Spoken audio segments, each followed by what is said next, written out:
Okay, my presentation is on Chapter 7, titled Letting Go, of The Book Whisperer by Donald Miller. So the first thing we come to is a slide titled Each Year's Harvest. So I thought an interesting quote from our book was, "Teachers plant in the fall and harvest in the spring." And I think that this really stuck out to me because it shows a teacher's interest in watching that progress throughout the year. Whereas things can seem chaotic at first, trying to get classroom management in order, and then see by springtime when everything is completely fallen into place, it almost seems like it's time to say goodbye to your students and start over. So the free reading classroom culture is built on a few things: connecting with each other through reading, motivating students with interest-based reading content, and building lifetime readers, which is the ultimate goal.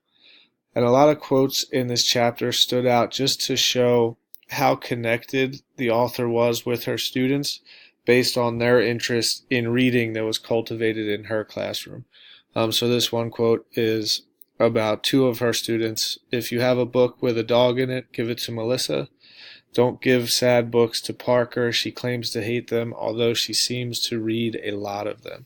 And it really shows you that she could delve into her students' personalities and reach them on a different level because of mutual interest in reading, as well as the acknowledgement that students have different interests in reading once you get down to the specifics. And that leads to a connection through reading. The author touched on this, how reading has affected her life and how she is bonded with others throughout her life through reading. And students, especially if we're thinking secondary age students, they have a lot of things that they organically bond over as trends pass, like video games, sports, music, current movies, and they can be introduced to books about all of these things. And a couple examples would be Ready Player One, which is all about virtual reality and the video game pop culture world. Moneyball, which is all about sports and the mathematics behind the Oakland A's, which a movie was made about. And then there's always musicians' autobiographies and things like that, which lead to a lot of movies as well that may interest younger readers. The author shows examples throughout the chapters of how these connections can last years. She cites a few examples of students coming back 1 year after, 8 months after they had class, and even sending her emails to follow up on different things that they've read in school and out of school. She discusses where she has a heading of Back to Square One, and this is about a specific set of twin students that she had, and one twin in particular that was telling her about her new teacher. And she was saying she was heartbroken because the students weren't allowed to have a choice in their readings. They were being assigned readings that they saw as boring and that the author of the book recognized as being below their reading level. And so I thought an interesting quote was, "I'm walking a line here. I want to acknowledge Allie's feelings without maligning the teacher she will have for the entire year." And this is important to remember, that we can't control other teachers' methods or approaches. We can collaborate with them as much as possible, but we can only control what happens in our own classroom to an extent. We need to keep in mind that we may be judging one teacher's planting season against our harvest season, whereas we see how everything fell into place, how we wanted it throughout the year. But maybe that approach that we took in the beginning of the year had been adapted based on data and things that we had seen happen. So the author discusses what she sees herself preparing students for.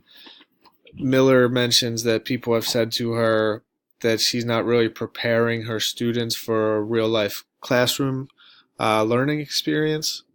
So a question is a free reading classroom preparing students for future classroom learning? And Miller cites a lot of sources of evidence. federal policy documents and books from gurus that tell teachers that actual reading is the most valuable classroom activity. Um, Other sites and other magazines that are sent to teachers that really focus on connecting readers to books instead of focusing on tests. She discusses how teachers are worried about the students' endurance when it comes to a 6-hour mandated testing session. And I thought it was interesting to mention endurance when, if you're not focusing on reading for extended periods of time, then it's hard to expect a student to just sit down and read and analyze for hours on end. And I thought it was a good analogy to mention that you wouldn't run a marathon without at least jogging a few miles beforehand to train. I enjoyed the topic of learning from exemplars.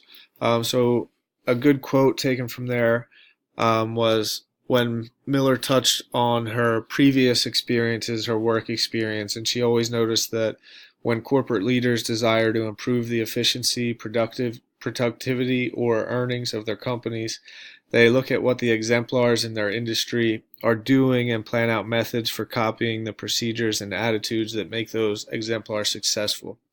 And basically what she's saying as a way to extend this to the classroom is that instead of looking for answers to our instructional questions outside of our classrooms, she believes that we should be looking inside of our classrooms and learning from our own students. So you could see students who read the most are best at every part of school: reading, writing, researching, content-specific knowledge. And she was saying instead of leaving these students to simmer on the back burners while we struggle to educate our poor readers, why not teach all of our students to adopt the attitudes and behaviors of the best readers? And that's sort of having our strongest readers pull up our poor readers, and based on those study habits and desire to read, we can try to instill those qualities in all of our students. And the ultimate goal of this is to build lifetime learners. So Miller discusses managing a classroom versus controlling it. She talks about setting up a culture in which students do have the choice to help choose the content that they are reading. And that this setting that we're in of sort of an apathetic approach to reading, it can't fall on just the shoulders of the parents for not trying to engage students at home, or the students for not motivating themselves. It's also shared by teachers who need to not really put sort of this negative connotation towards reading in school as something that you have to do, rather than to approach reading as a joyous pastime that can be beneficial for students in a lot of different ways. The idea is not to equate reading with school. Miller touches on the idea of a lot of readers, adult readers, who are proud of the fact that they haven't had to read since high school. And it's really taking the joy out of reading of something that you would want to do. And then briefly at the end, Miller touches on reminiscing with a student about the time that she had him and his time now after he had gone on to the middle school. And he talks about how his teacher never takes them to the library. The only way that they can go is before or after school, and he's always rushing. So I think that the importance of the library, especially for students who may not have the resources to go out and just keep buying new books, they have accessibility to countless books and research materials, and their libraries are really adapting with technology. You can rent books for your iPad, your laptop now. I just know that growing up, my mother worked in a library, so I spent a lot of time. It was actually connected to our elementary school, so when we would get done school, my brother and I would go to the library until my mother was done working her shift there, and it seemed like a playhouse for our imagination. Like we could find any book that we wanted to, and it really cultivated our love for reading, which in turn helped us in school without us even knowing the benefits of it at the time. And then the following slides are just a few quotes that are from Miller's blog that are posted in the end of the book. So Terry posted that as an English teacher at an alternative high school, I've seen many students who are non-readers become motivated to read simply through having the opportunity to choose their own books. In my view, it is vital for our students to have easy access to books to which they can relate. When students find such books, they suddenly can't put them down. I love when this happens. So that just touches on, why people would get into teaching, especially English, in the first place, is to see that love for reading really thrive and see like that light switch go on and realize that a student is growing to be a lifetime reader. And this is an email that Miller posted in the back of the book that is actually from the twin that was mentioned earlier, her former student, Allie, who was upset with her teacher. So she says, Mrs. Blank has given us a reading assignment with books we actually want to read. I never thought it was possible. She's having us choose from books like The Sands of Time, the Book of Story Beginnings, The Sea of Trolls, and Code Orange. For once, I can read a book in her class that is enjoyable. So again, this is showing that you may be comparing a teacher's planning season to your harvest season. So again, this teacher did eventually get to the point of reaching Allie in a way that could make reading and make the class enjoyable.